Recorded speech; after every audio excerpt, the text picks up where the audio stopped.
కేవలం 7999K up to 10 kgs వరకు బరువు తగ్గి అధిక బరువు నుంచి వచ్చే ప్రధాన సమస్యలను దూరం చేసుకోండి. రాజసాబ్ సంక్రాంతికి వస్తుందా రాదా? కొన్ని నెలలుగా డార్లింగ్ ఫ్యాన్స్ కి ఇదొక పజిల్ అయిపోయింది. జనవరి 9న రిలీజ్ అంటూ ఎన్నిసార్లు పోస్టర్స్ రిలీజ్ చేసినా నమ్మకమే లేదు. ఏకంగా నిర్మాతే బరిలోకి దిగి సంక్రాంతికి వస్తోంది అని చెప్పినా అనుమానం ఉండిపోయింది. అయితే ఈసారి వచ్చిన అప్డేట్ అలాంటిది కాదు. రాజసాబ్ ఖచ్చితంగా సంక్రాంతికే వస్తుంది అని నమ్మి తీరాల్సిందే. ఇంతకీ రాజసాబ్ రిలీజ్ డేట్ పై క్లారిటీ ఇచ్చిందెవరు? Have a look. Rajasaab release వాయిదాల జాబితా చాలా పెద్దదే.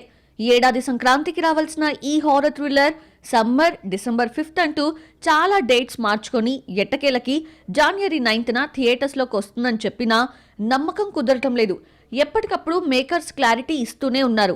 అఖండ 2 పోస్ట్ పోన్ కావడంతో రాజసాబ్ కూడా ఇదే సిచ్యువేషన్లో ఉందని జరుగుతున్న ప్రచారాన్ని నిర్మాత విశ్వప్రసాద్ ఖండిస్తూ పోస్ట్ పెట్టారు. ఆర్థిక లావాదేవీలన్నీ పూర్తయ్యాయని సంక్రాంతికే వస్తుందని రాసుకొచ్చారు. పెద్ద సినిమా రిలీజ్ కావాలంటే ముందు ఓటీటీకి ఇవ్వాలి. శాటిలైట్ రైట్స్ అమ్ముడు కాకపోయినా పర్వాలేదు, ఓటీటీ సెటిల్మెంట్ జరిగితేనే సినిమా రిలీజ్ చేస్తారు నిర్మాతలు. ఓటీటీ అవ్వకపోతే భారీ బడ్జెట్ మూవీస్ బయటపడలేవు.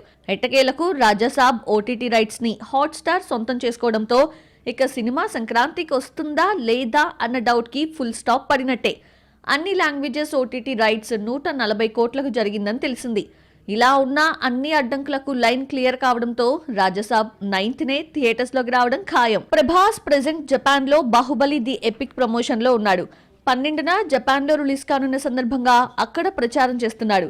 జపాన్ లో భారీ భూకంపం సంభవించడంతో ఆయన ఫ్యాన్స్ ఆందోళన చెందుతూ పోస్టులు పెడుతున్నారు. ప్రభాస్ క్షేమంగా ఉన్నారని మారుతి రిప్లై ఇవ్వడంతో అభిమానులు ఊపిరి పీల్చుకున్నారు. భూకంపం వచ్చిన ప్రాంతంలో ప్రభాస్ లేరని ఆందోళన చెందాల్సిన పని లేదన్నాడు మారుతి.